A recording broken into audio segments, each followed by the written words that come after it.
De l'humus à l'humain, un voyage au cœur des cycles de la vie. Vous est-il déjà arrivé, en vous promenant dans une forêt, de ressentir une profonde sérénité? L'air pur, la lumière du soleil filtrant à travers les arbres, tout respire la vie. Ce sentiment est intrinsèquement lié à la terre sous nos pieds.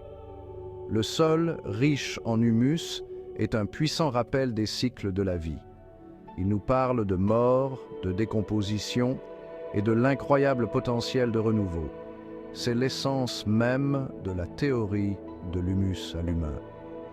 C'est une manière fascinante de voir le monde qui nous aide à percevoir les liens entre la nature et nous-mêmes.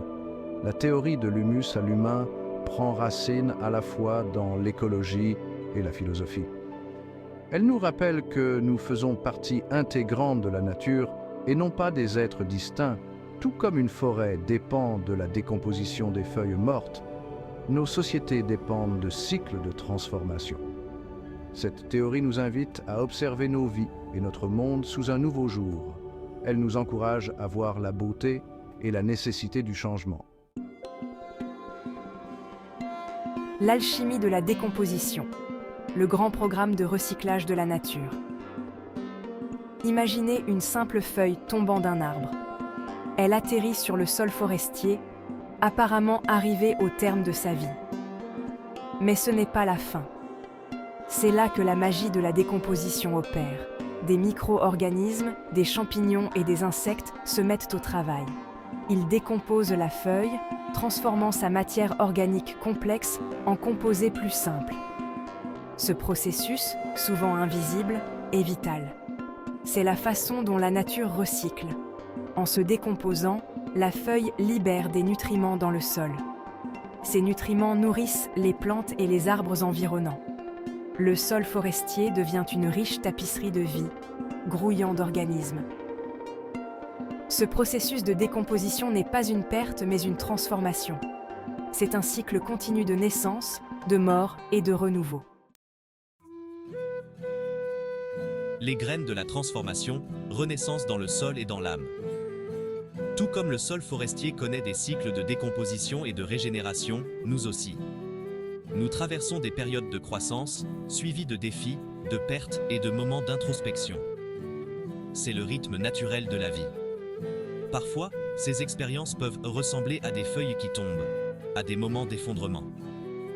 Mais c'est souvent dans ces moments que les graines de la transformation sont semées. Pensez à une expérience difficile de votre vie. Peut-être une perte, un échec ou une période d'incertitude. Ces expériences, bien que douloureuses, peuvent être des occasions d'apprentissage profond et de croissance. Elles peuvent nous amener à réévaluer nos priorités, à développer une plus grande résilience et à découvrir de nouvelles forces en nous. C'est le parallèle humain du processus de compostage. Il s'agit de transformer la douleur et les épreuves en sagesse et en croissance. Écosystèmes sociaux, la toile de vie interdépendante de l'humanité. La théorie de l'humus à l'humain nous invite à voir la société comme un écosystème. Tout comme une forêt dépend de l'interdépendance de ses habitants, nos communautés prospèrent grâce à la diversité et à l'interdépendance des individus. Chacun de nous joue un rôle dans le tissu social. Nous contribuons à la sagesse collective, à la créativité et à la résilience de l'humanité. Au sein de cet écosystème social, il existe des flux d'énergie, de ressources et d'informations. Nos interactions, nos relations et nos contributions créent une toile dynamique et interconnectée. Tout comme une forêt dépend de l'équilibre de son écosystème, nos sociétés prospèrent lorsqu'il existe l'équité, la compassion et un sens partagé de la responsabilité pour le bien-être de tous. Les thérapeutes et les éducateurs sont des guides dans notre processus personnel de compostage. Dans la nature, les décomposeurs jouent un rôle crucial en décomposant la matière organique et en restituant les nutriments au sol. Dans le domaine humain, nous avons nos propres décomposeurs sous la forme de thérapeutes, de conseillers et d'éducateurs. Ces personnes jouent un rôle essentiel en nous aidant à gérer nos émotions difficiles, à traverser des expériences douloureuses et à transformer la douleur en croissance. Les thérapeutes nous offrent un espace sûr et bienveillant pour explorer notre paysage intérieur. Ils nous aident à comprendre les racines de nos pensées, de nos sentiments et de nos comportements. Les éducateurs, quant à eux, nourrissent nos esprits avec des connaissances, des compétences et des perspectives qui nous permettent de naviguer dans la complexité de la vie. Les thérapeutes et les éducateurs agissent comme des facilitateurs de notre processus personnel de compostage, nous guidant vers une plus grande conscience de soi, une plus grande résilience et une transformation personnelle. Nourrir la croissance. Leçon du sol forestier pour l'éducation. La théorie de l'humus à l'humain offre des pistes précieuses pour le domaine de l'éducation. Les modèles éducatifs traditionnels se concentrent souvent sur la mémorisation par cœur et les tests standardisés. Cependant, l'analogie avec le sol forestier nous encourage à aborder l'éducation comme un processus de stimulation de la croissance et de la curiosité.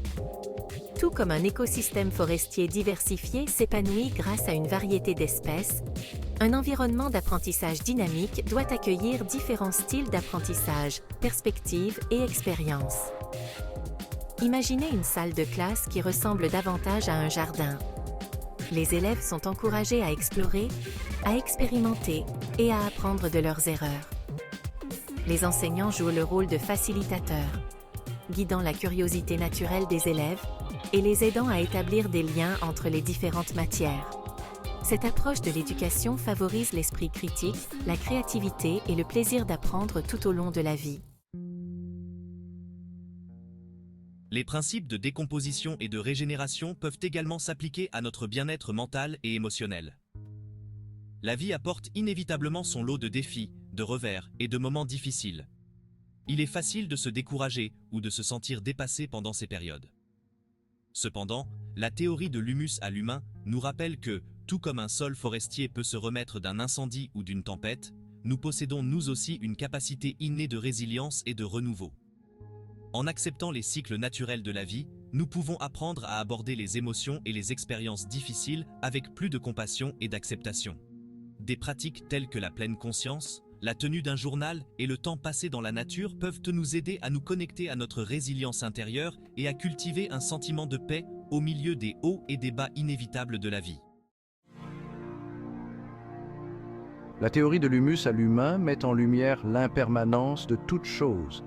Tout comme les feuilles tombent, se décomposent et nourrissent une nouvelle vie, nos expériences, nos relations et même notre sentiment d'identité sont en constante évolution.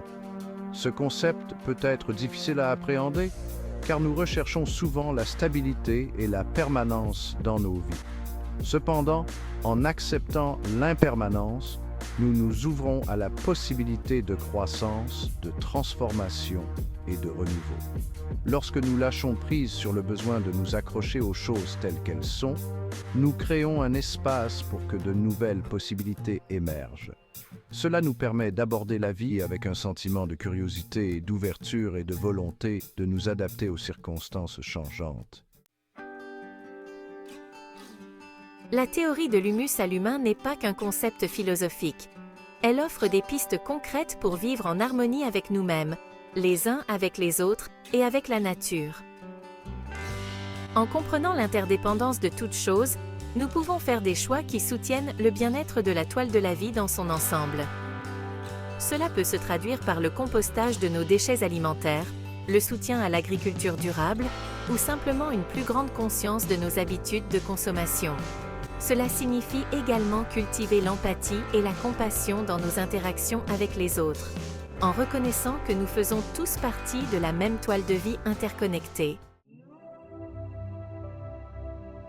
La théorie de l'humus à l'humain offre une lentille puissante à travers laquelle observer le monde. Elle nous rappelle que nous ne sommes pas séparés de la nature, mais faisons partie intégrante de sa toile complexe et interconnectée. Cette perspective nous invite à aborder les défis avec un sentiment d'espoir, sachant que même au milieu de la décomposition et de l'effondrement, il existe toujours un potentiel de renouveau et de croissance. En intégrant les leçons du sol forestier, nous pouvons cultiver une plus grande résilience, compassion et un sentiment d'interconnexion dans nos propres vies et dans le monde qui nous entoure. La théorie de l'humus à l'humain est un appel à nous souvenir de notre place dans le grand cycle de la vie, un cycle en constante évolution, transformation et rempli de possibilités.